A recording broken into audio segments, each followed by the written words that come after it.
From CBS 2 News, a breaking news report.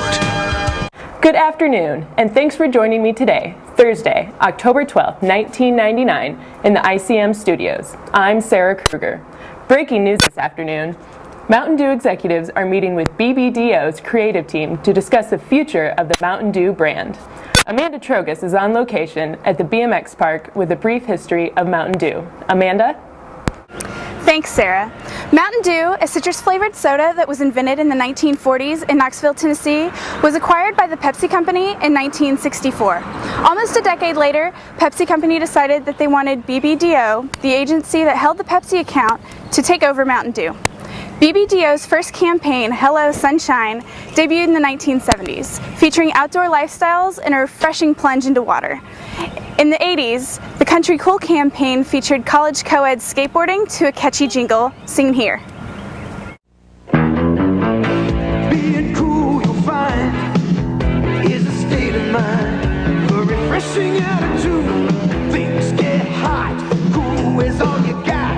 Doing it country cool, Mountain Dew. So chill on out when the heat comes on, with the coolest brew with Mountain Dew.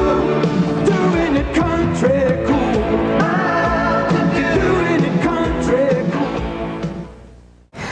As we moved into the 90s, the fact that Mountain Dew began in the countryside had lost its appeal, so BBDO introduced action-packed daredevil maneuvers on the same equipment that their target market was using in the neighborhoods.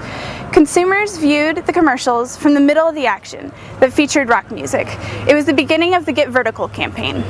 At this time, Diet Mountain Dew was introduced into the lineup, and the tagline, "Do Diet Dew," became "Do the Dew," a new campaign built off Get Vertical. This new campaign introduced the Dew Dudes in the popular phrase, "Been there, done that." 3 years later, in 1995, BBDO and PepsiCo realized that extreme sports incorporated into their message was losing its appeal. They tried a few different strategies, however, none of them could form a cohesive campaign. Let's take a look at one of them.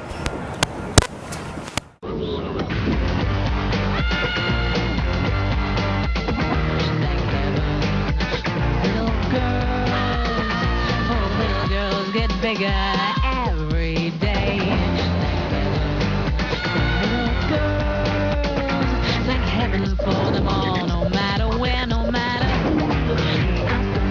Little boys do think I'm in love.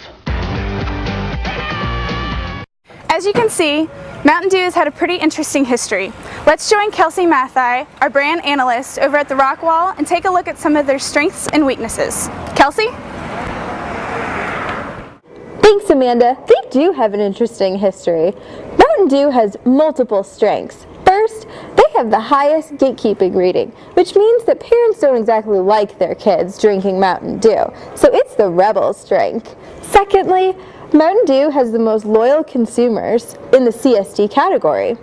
Also, they are the third largest carbonated soft drink at retail level, beating out Diet Coke. But they also have some weaknesses. Having the highest gatekeeping rating means that parents may not want to serve their kids Mountain Dew. Also, an additional weakness is that their audience is limited. Mountain Dew drinkers are mostly in rural areas in the NASCAR belt.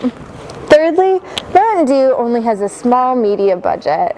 And finally, sales are not where PepsiCo would really want them to be right now. On the bright side, they also have some opportunities. They can expand their customer base to include a larger age range and possibly a larger geographic segment as well. Also, they could position themselves against a broader range of drinks to include some non-CSDs. Unfortunately, every company has their threats. There's a growing number of non-CSDs, like Gatorade and Red Bull, that have the potential to take away Mountain Dew's sales. Finally, extreme sports have in recent years become cliché due to oversaturation. Well, as you can see, Mountain Dew executives and BBDO's creative team have a lot to discuss today. Let's join Lucy Gassaway, who's on location right outside the boardroom. Lucy? Thanks, Kelsey. This certainly is an exciting day for Mountain Dew. As Mountain Dew approaches the year 2000, they face two distinct dilemmas. Now, the first one is how to keep the Dew campaign working hard to build a brand, since their focus on extreme sporting is becoming overexposed. Now, Dew is the most successful campaign for Mountain Dew, and it has moved them into the number 3 position in their category. Last year, in 1998, more and more companies are moving into the extreme sporting venue, and if this continues to happen, they could lose ground to Coke and Pepsi.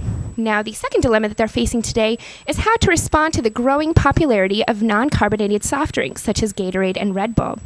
Now, recently, there has been a 5% increase in price for carbonated soft drinks, and consumers are responding by experimenting with non-carbonated drinks. This could be a potential loss of market share for Mountain Dew. Now, let's see what the word in the hallway is. Excuse me. What's up? Hi. Hi. I just wanted to know, what do you think of Mountain Dew's current TV campaign? Oh, Mountain Dew's pretty awesome. They have those like commercials with the guy, and then he's like on the cliff in that one, and he's like, whoa, and he takes off, and he's like, whoa. Oh wait, no, that's Slim Jim. All right, well, it looks like they have their work cut out for them. Let's take a look inside.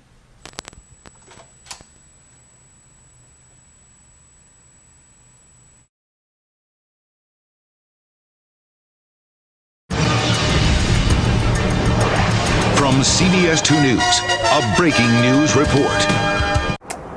Looks like the executives have selected a course of action. It's going to be an interesting year. Thanks for joining me this afternoon. And as always, we love questions from our viewers, so please feel free to give us a call. This is Sarah Kruger at ICM Studios, signing off.